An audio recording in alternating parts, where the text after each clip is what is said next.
What's up, YouTubers? This is Corey with Toothless Reptiles in San Diego. Some people have been asking me how I set up my lay box. So I'm going to do a quick video on Toothless's lay box. Basically, I set aside a corner in the larger enclosure, and I make sure that everything that encloses the corner can be removed from the outside.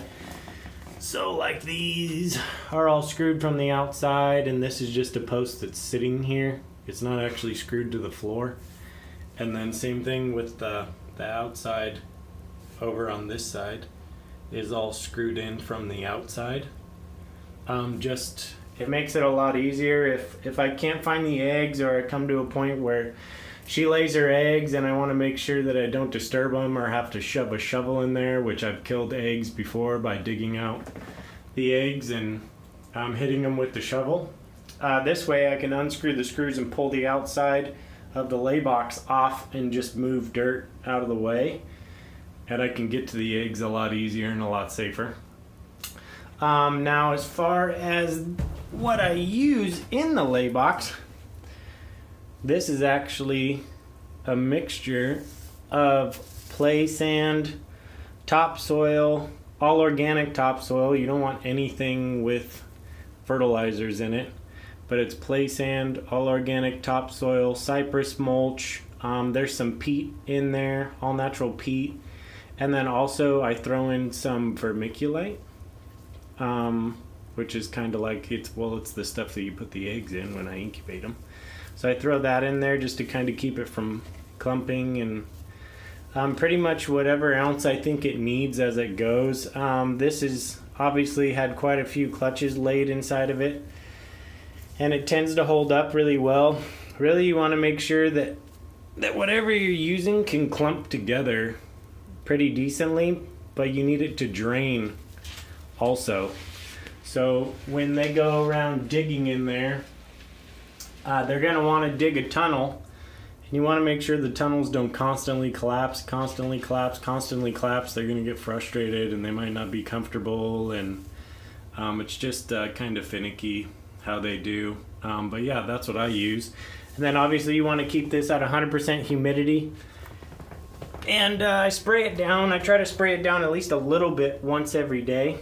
And if you look in the back, you can see there's cables coming down. And there's a heat mat underneath this whole thing. And there's temperature probes on top of the heat mat, directly on top of the heat mat. And then there's also a hygrometer for measuring humidity down there. And I can check everything on the outside of here as well. So if we go out here, I know, I'm getting out of your lay box.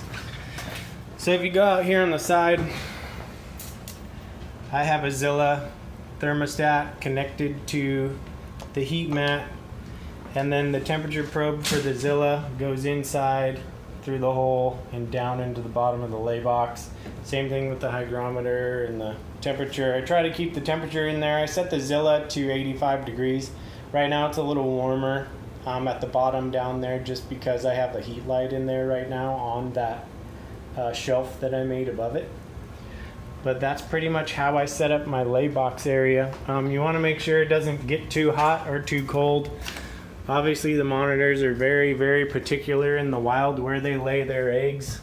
They'll dig down to where the temperature is perfect for their little babies, and they don't stay. It's not like a crocodile or something where they'll lay their eggs and guard it. So they dig down and they make sure that they find a perfect spot where their eggs are going to be okay for 200 to 320 days. So you want to make sure you get your lay box set up pretty much perfect. Otherwise, you can end up with a monitor that gets compacted, or they lay their eggs and on top of the soil, which is kind of weird, and who knows what can happen to the eggs at that point. So that's how I set up my lay box. Thanks for watching. Keep feeding.